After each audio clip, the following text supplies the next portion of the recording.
Kw'igenekerezo rya 16 Ndamukiza no mwaka abakenguzamateka barize bongera baremeza integuro y'ibwirizwa rigenga kuziganiriza abenegihugu Code de la protection sociale mu rurimi rw'igifaransa. Umushikiranganji w'agateka zina muntu NIVYABANDI yari yaserukiye Reta yarasiguriye abakenguzamateka icatumye iyo nteguro y'ibwirizwa ibaho n'akamaro izogirira abenegihugu. Haragiyeho icyo twita politique nationale de protection sociale, politique iraba iringaniza neza ibijanye no gutegekaniriza no gukingira kazoza abenegihugu. Amarajaho rero n'indinganizo y'ukuntu byoja mu ngiro.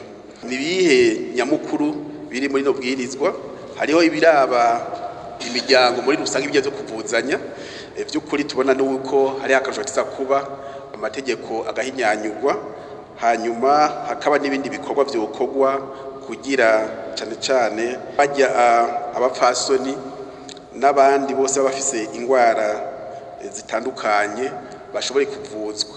Ibyo rose babandi bo bakorera imishahara gusa ni nababandi banyagihugu bose, ataco gituma hategereza guca hakorwa ibishoboka byose kugira n'umwenegihugu nawe amwirimizi ashobore gushikirwa. Kuri uwo munsi nyene wo kwigenekerezo rya 16 Ndamukiza abakenguzamateka barize bongera baremeza integuro y'ibwirizwa yerekeye ugushiraho amategeko agenga urudandazwa rw'imiti n'ikoreshwa ryayo. Umushikiranganji w'amagara y'abantu no kurwanya ikiza roho nyanganda sida Muganga Thaddée NDIKUMANA ari we yari yaserukiye Reta yarasiguriye abakenguzamateka icatumye iyo nteguro y'ibwirizwa ijaho nabishasha biri muri yo. Mu bibazo by'abakenguzamateka baramusavye ko yoteza imbere ubuvuzi kama. Nagomba kubashimira ko ubuye mugize reglementation ya médecine traditionnelle. Amafirme pharmaceutique akomeye occidentale kubera amahera menshi bakoresha amaproduits pharmaceutiques akozwe mu ma industrie chimique, ugasanga birafise ngo ama effets secondaires ku buzima bw'umuntu ariko aranywa iyo miti menshi cyane, tandis que ibi biologique biva mu vyamwa, biva mu vyatsi, biva mu bintu tubona dans la nature hatwakuriyemo ngo bishobora kuba bivura ingwara zimwe zimwe kandi atama effets secondaires mabi bigize. Rero hamwe mwo kwenteresa abize abaganga aba pharmacie bashobora guca babisigura scientifiquement kumbure vyofasha guteza imbere la médecine traditionnelle, nkaba tukaba dushima cyane yuko mutanguye kuyishira muri reglementation. Genda ikunda imiti kirundi uko niyo niza acho mwige n'ingene ho bahora laboratoire tumenye tunywa ibingana gute kugira ngo nitobe tunywa vyinshi mugavuga ati nta munywa vyinshi naco bikungira kubera ari kirundi.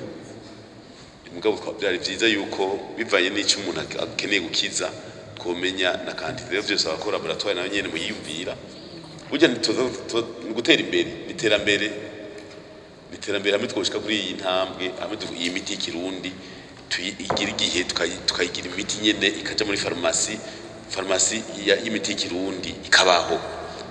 Umushikiranganji Thaddée NDIKUMANA yaciye atanga umuco ku myitwarariko y'abakenguzamateka. Mwisanzwe hazojaho direction ya médecine traditionnelle et alimentation naturelle, ivyo twirimira baca bakoraniramwo hazoba hariho service ya médecine traditionnelle, département ni ya nutrition, kandi hariho n'ishure ryigisha nutrition kugira ngo nimba mu bijumbu harimo makalcium angahe umuntu avuze calcium aho kuja gufata ibinini ati burya ikijumbu kimwe donc kandi no muri NSP hariho laboratoire nk'uko twatumyeko izofasha bajya batradithérapeute kudoza principe actif ko birakenewe.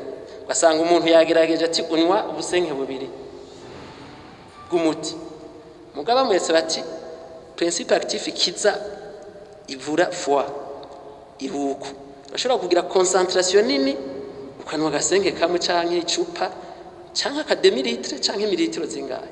Rero hariho accompagnement zitezwa kubaho muri Institut National de Santé Publique kugira ngo bajya abantu baduge, kandi ubutwara amaze komanda na appareil kugira bagira contrôle de qualité y'imiti kizungu muri NSP bazoyikora no ku miti y'ikirundi. Abakenguzamateka bamaze kunyurwa n'inyishu z'abashikiranganji baciye bemeza izo nteguro z'amabwirizwa zose.